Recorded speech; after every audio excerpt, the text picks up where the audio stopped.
¿Qué tal, profesor? Buenas noches. Profesor, voy a tocar sobre la cuestión de los conflictos mineros y de hecho sobre los conflictos sociales en el Perú. Particularmente si de hecho, dada la extracción minera en este país y de los constantes conflictos que hay, justamente por el tema de contaminación y todo ello. Sabemos perfectamente que la minería es uno de los grandes impulsores de la economía peruana. De hecho, es una de las actividades de las que más se puede recaudar impuestos. Y de hecho, tienen distintos tipos de impuestos. Tales así como, por ejemplo, el tema del impuesto a la renta, que es una especie de tasa del 29,5%, el impuesto general a las ventas, también el impuesto especial a la minería, particularísima de esta, pues, y bueno, y el pago de impuesto a los dividendos y la participación de los trabajadores en utilidades. Bueno, profesor, de hecho, materia de este trabajo ha sido la cuestión de la aplicación de distintas ópticas de los diversos filósofos. Tal es así el principio de Pareto y la aplicación respecto del tema del conflicto social en el Perú. A ver, ¿qué es lo que nos dice la cuestión del principio de Pareto? Es lo que se establece justamente para obtener muchos resultados de forma general, ¿no? El 80% de las consecuencias provienen justamente del 20% de las causas. En otras palabras, lo que se pretende es que justamente este pequeño porcentaje eh, causa, digamos, o tiene ese efecto descomunal o ese efecto tremendista, por así decirlo, en, con ese peso del 80%. A ver, he tomado primero el gráfico que aparece acá en la parte inferior, de 80-20, 20-80, viceversa. Es de la fuente de la página web Asana. Profesor, a ver, respecto de la cuestión de los del tema porcentual, según cifras justamente de la Defensoría del Pueblo, se ha identificado 132 conflictos de tipo socioambientales, de hecho conflictos de forma general en el país. Esa ha sido la identificación de parte de la Defensoría del Pueblo. La cuestión es que el 65, casi 70%, se aboca a la cuestión de conflicto social minero, ¿no? Que tiene justamente que ver con el tema de extracción minera en distintas partes del territorio peruano. Entonces es así que el enunciado, por así mencionarlo, sería que el 20% de conflictos socioambientales son provocados por el 80% de conflictos de actividad minera. Eso es lo que se ha podido identificar desde la óptica, desde la aplicación del principio de Pareto. Ahora bien, la cuestión del liberalismo de Nozick,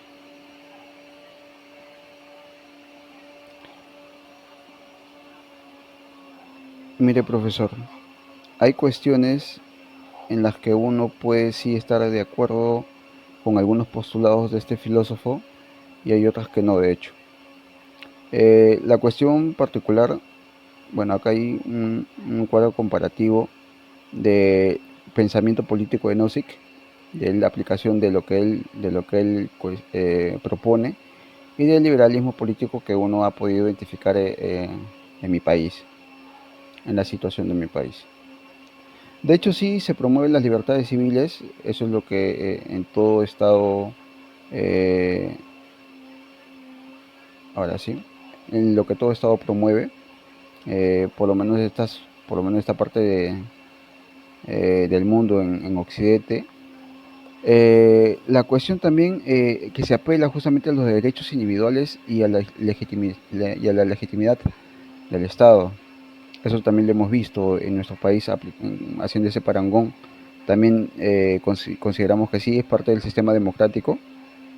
Eh, Ahora sí, vamos a la cuestión de lo que él propone con la cuestión del Estado mínimo, que justamente no se apela a dos funciones en particular que él piensa que el Estado debería tener, o que él propone que el Estado debería de tener, que es la cuestión justamente de solamente de seguridad y de la aplicación de justicia o de la administración de justicia. Haciendo un parangón con esta aplicación de tipo de funciones, por así mencionarlo, que debería tener el Estado peruano en la actualidad. No coincido particularmente con lo que menciona Nozick. Sabemos de la posición fortísima que tiene respecto del liberalismo.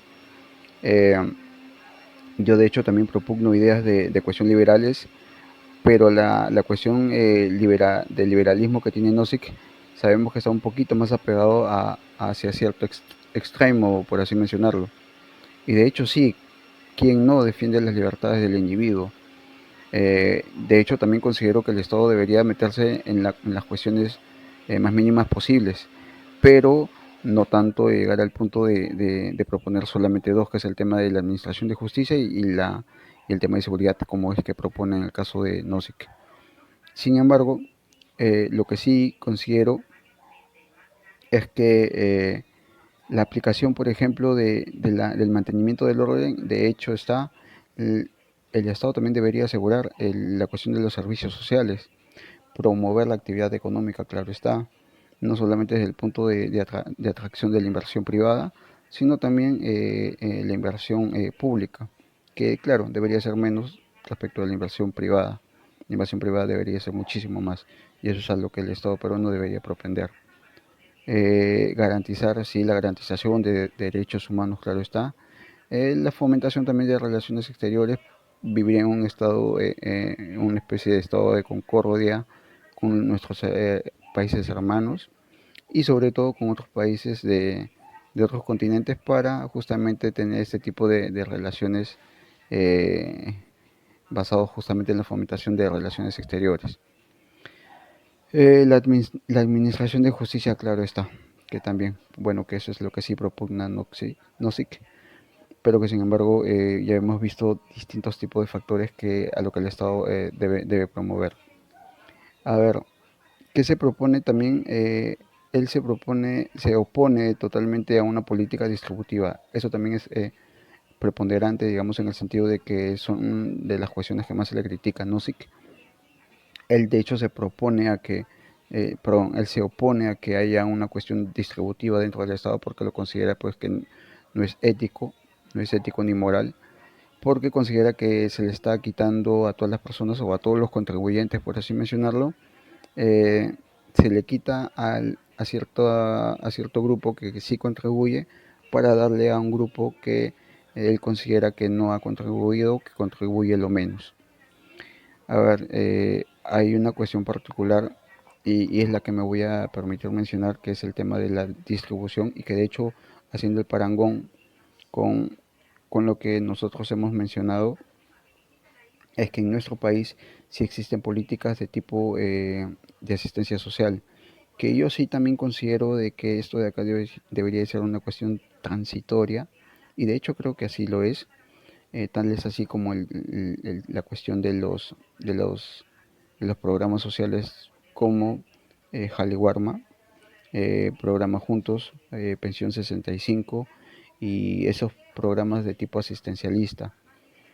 Mucho se menciona de que hay que enseñarle a la gente a que pueda pescar y no darle el pescado, en efecto, pero también hay que considerar que no todos tienen la vida resuelta en el sentido de que hay personas que sí, definitivamente son más capaces que otras, pero hay que entender que hay personas que están en estado de vulnerabilidad. Tal vez así las personas que, por ejemplo, que se enferman y que no, justamente por determinada enfermedad, dejan de trabajar, por lo tanto dejan de generar riquezas, ingresos, la cuestión de las personas en estado de abandono, a personas también que están en estado de vulnerabilidad, tales como los niños, niños abandonados, eh, eh, ancianos también de la tercera edad que también están en estado de abandono. Entonces, personas enfermas que ya había mencionado. Entonces, en definitiva, en nuestro estado peruano, en nuestro país, sí se debería de contemplar el tema de las políticas de tipo asistencialista. No, a ver, no que existan tantos programas como hemos por lo menos visto, como haciendo un parangón en Argentina, pero sí a cierto sector poder darle ese tipo de salvaguarda. Sí considero que debería, como menciono, de haber este tipo de programas de asistencialistas, pero en lo más mínimo, ¿no? Tratar que sea en lo más mínimo para determinados grupos y sectores que en definitiva sí está en un estado de vulnerabilidad. Bueno, profesor, ya para culminar, vamos a pasar a la siguiente tabla, que es justamente la teoría de Maximin. A ver, profesor, usted mencionó el tema de la calidad de vida y dado la propuesta que estoy formulando es la cuestión de los conflictos sociales. Esta tabla yo he podido identificar la cuestión del Estado, la empresa y la comunidad, y por otro lado el auge del conflicto social, el inicio del conflicto social y previo al conflicto social. He puesto todos los distintos escenarios que se pueden dar, y también dado que el Maximin, esta propuesta, esta teoría de Rawls, identifica que tenemos que detectar justamente el beneficio máximo de lo mínimo. ¿Qué sería lo mínimo acá? Pues la columna del auge del conflicto social, que sería lo que he puesto en rojo. Ahora, cuál sería el beneficio, por así mencionarlo, máximo de toda esta columna que de hecho significa lo mínimo, representa lo mínimo, dado que es el auge del conflicto social, cuando ya está en efervescencia, es el conflicto cuando ya ha estallado, ya ha escalado a lo máximo, es justamente la vulneración y destrucción de bienes o de personal, ¿no? Bueno, los otros a los que de esta misma columna es justamente que cuando el Estado reprime el conflicto social y justamente se podría exceder. De hecho ha sucedido en algunas oportunidades. En el caso de la comunidad, de que el medio ambiente esté contaminado y que ya sea irreversible el daño, como por ejemplo también sucedió en el caso de Ventanilla, por ejemplo. Eh, Profesor, ¿cuál es la solución? Una calidad de vida, ¿qué es lo que se pretende desde el Estado peruano, desde sus políticas públicas, desde la responsabilidad también del ciudadano, porque así como el ciudadano tiene derechos, este también tiene deberes? Cuando uno piensa en calidad de vida, cuando uno piensa en bienestar social, lo primero que se le viene a la mente son los países nórdicos, ¿verdad? Justamente ahí la primera imagen de los países, una postal de uno de los países nórdicos y el tipo de los índices de desarrollo de humanidad, el índice de desarrollo humano, los altos estándares de vida y de calidad de vida que tienen ellos. Mientras abajo vemos cómo los niños peruanos disfrutan de servicios básicos que son imprescindibles y que justamente en alguna oportunidad también en algún trabajo de acá de esta carrera de derecho que llevo, he podido también considerar esta cuestión tripartita del Estado, de la comunidad y de la empresa. De qué grandes favores pueden hacer a la comunidad si este trinomio funcionase bien. Si es que antes de escalar al conflicto y que ya llegue a la cúspide, al auge del conflicto, pudieran justamente estas mesas de diálogo que tanto habla el Estado, pudiera funcionar. Una una economía abierta justamente propende a ello, a darle supuestamente bienestar a las personas en determinado territorio. Pero justamente quien debería hacer respetar ello es el Estado, porque si el Estado a través de sus diversas entidades, por ejemplo SUNAT, a través de la recaudación de estas grandes empresas y Indecopi, justamente el detectar algún tipo de identificar algún tipo de copamiento de mercado de parte de algunos oligopolios, monopolios incluso. eh, Sabemos perfectamente que las entidades deberían funcionar eficientemente, en algunos casos no lo hacen. Entonces las entidades, lo normativo, lo que se regula están, solo hace falta cumplir lo que ya está positivizado, lo que ya está estipulado en la norma. Y de parte de los ciudadanos tener esa responsabilidad y de parte de la empresa tener esa responsabilidad social empresarial, en la que a veces muchas empresas sí aducen y que en algunos casos sí lo cumplen, pero en otros casos no, y más bien deterioran el medio ambiente.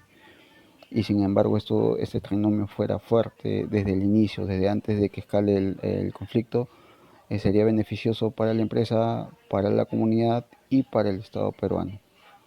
Bueno, profesor, eso ha sido todo, justamente desde la visión de las ópticas, desde la identificación de Rawls, desde la identificación de Nozick, que en algunos casos sí uno puede estar de acuerdo, en otros casos en definitiva no, y bueno, desde la óptica de Pareto también. Gracias, profesor, eso ha sido todo.